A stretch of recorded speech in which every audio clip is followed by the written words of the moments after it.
I did want to do a brief, tiny, teensy mention of the fact that the US dollar is the weakest it's been in 3 years. Yikes. The dollar continues to plummet at the same time as our borrowing costs continue to rise. This is like every day becoming more and more of a, this is a serious problem.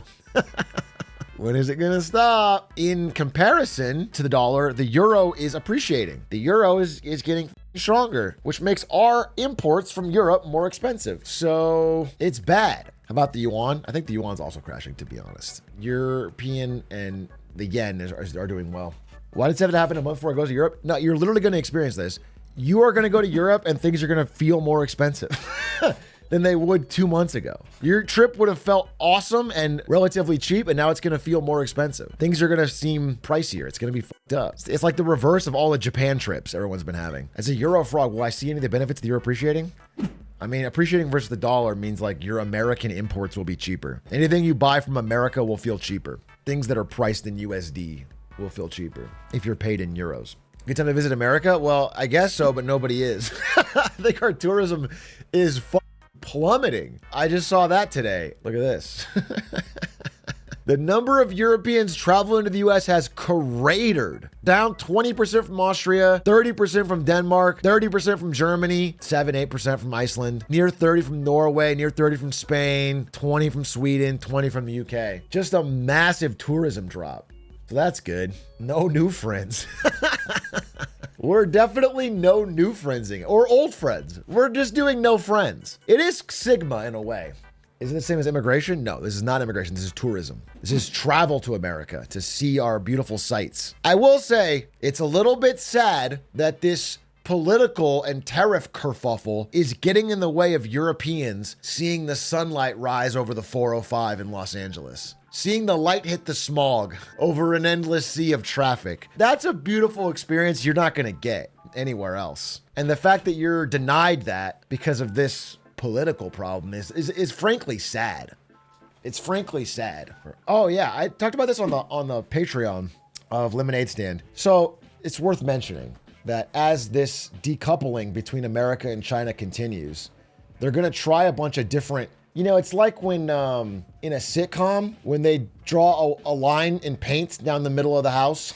They're like, that's my side, that's your side. It's like we're doing that for the globe in a way. And China does not import, so if this is China, and this is USA.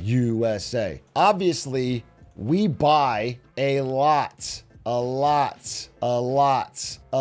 more from China than they do from us. So if we slap tariffs on all this and they slap the same tariffs like this, you know, it's more impactful against them because of the different trade imbalance, for sure. They've sort of planned for this after the early tariffs in Trump's last term and then knowing he was going to win.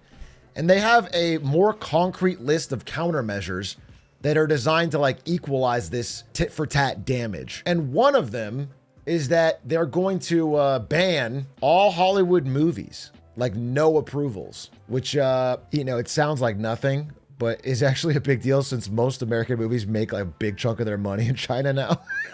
So Hollywood's already struggling, so they'll probably start firing people, shutting down more. Like right now, the #1 movie in China is the Minecraft movie. It's the only movie to unseat Nuzha 2. They would ban that. There's a couple other things. Obviously, the targeted areas are things like soybeans. You know, a lot of our soybean farmers rely on China exports. That'll be hit. But the point is, like, there's no real winners, right? So this leads to job losses in Hollywood, job losses for soybean farmers, and these are job losses at like Chinese manufacturing plants. It's just this weird losing tit for tat that drags down the economies. But at the end of the day, right, you'd want to be the country that has the manufacturing. Like if this is how it's going to go, you'd probably want to be like, if this is not going to happen, total trade decoupling, well, then they can sell all the shit they make elsewhere, or even to intermediary countries that then sell to America. So there's still things to sell, but you don't want to be the country that has no manufacturing and is tariffing. Then you can't get anything cheap. Then you're just kind of You know, I want to do a whole Marketing Monday on the USA-China divorce and sort of what that means and what people are saying that's going to mean and what countries are doing about it. I might do it on Monday, but it's like an early little discussion where I just think like this tit for tat is getting bad. It keeps ramping up. And right now, the response has been like a devaluing of the dollar, a rising of our borrowing costs, and a loss of our stock market. China, same side. I think their currency is doing worse and their stock market is doing worse. So it's just two countries hurting each other to no gain. Hurt people. Yeah, exactly. Is anyone globally winning? I mean, in this brief period of panic, the country that has been quote unquote winning is like Switzerland, because everyone's fleeing to Swiss bonds and Swiss franc. Their currency is good. Their bonds are good. It's a safe haven. I'm from Germany. I can tell you we are for sure not the ones winning. No, I mean, everyone's hurting, right? You know, regardless of even the trade war, everyone was already hurting. It's before any of this. Countries were already feeling like economic pressure and things were kind of bad. And now it's only accelerating the problems. And now the questions are like, who hurts more? But, you know, nobody's winning. Nobody's getting better. Nobody's like, oh, this is a great time for growth. And usually in the, you go back to the 1930s, when these kind of times happen and everyone's feeling more and more pressured, they throw up their own restrictions to try and protect what little industry they have left. And it causes this race to the bottom where everyone's pissed at each other, angry, alliances start failing, people get more aggressive. So it's not a good sign globally. It's not fun. I'm hoping there's a bit of a detente, a back down. I'm wondering which of the two, USA, China, would be an objectively better country to be living in right now as a Gen Z millennial worker. Okay, here's the thing. As many problems as there are with America, if you're not Chinese, you can't really become Chinese, is what I'm trying to say. If you are born Chinese, then there's like plenty of arguments to be made that their country is on a rising path. Like many expats have talked about this in China. It's just not, you're never ever considered Chinese. You can never like become Chinese. You could live there 30 years and speak the language and you're not, it's not a choice you have. You can't, but you can do that with America. I mean, they were making it as hard as possible for no reason, but you can do that with America. If I was like, you know what, I think China's better, I can't go become Chinese. Japan, same? No, people that live in Japan say the same thing. We got plenty of friends who are like, they've moved to Japan, they live there, and there's plenty of things they like about it, but one part of it is like, you're never considered Japanese. It doesn't matter how much history you learn or language you learn, or you just can't do it. You cannot become Japanese. You're always an outsider. Why is that bad though?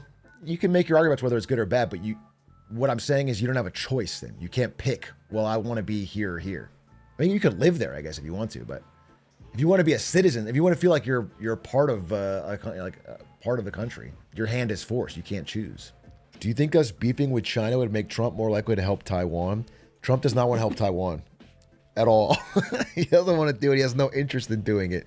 What he wants is to get the chips out of Taiwan into Arizona so he never has to think about Taiwan again. That is so clearly what he wants. By the way, we're getting to the point where we don't want, I'm super pro Taiwan. I believe they should have their independence. I believe they have a thriving democracy. They have a high per capita income. They're doing well. I support Taiwan.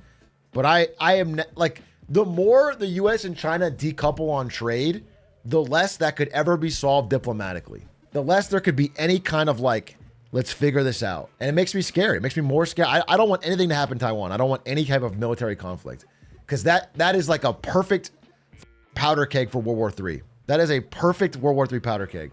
If the next generation of war is going to be drones, it's fine to enlist in the military. Yeah, for sure.